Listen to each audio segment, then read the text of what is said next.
మీరు ఇందాక అన్నారండి టిల్లు స్క్వేర్ అనేది బిగ్గెస్ట్ బ్లాక్ బస్టర్ అని చెప్పేసి మెన్షన్ చేశారు. అంటే ఆడియన్స్ ఆ సీక్వెల్ కోసం ఎదురు చూశారు, కరెక్ట్ పాయింట్ టైంలో తీసి వాళ్ళు సక్సెస్ సాధించింది. అంటే ఫిల్మ్ మేకర్స్ అనేవాళ్ళు ముందు ఈ ట్రెండ్ ను మనం గమనించుకుని సినిమా తీయటం అనేది బెటర్.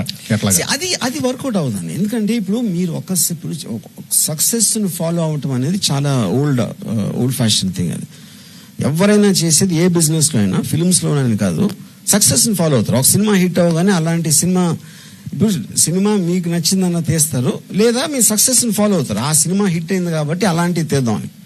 కానీ వాడికి అర్థం ఉంది ఏంటంటే అందరూ అదే అనుకుని అందరూ తీస్తారు. అప్పుడు దాంట్లో మళ్ళీ ఏది హిట్ అవుతుందో తెలియదు.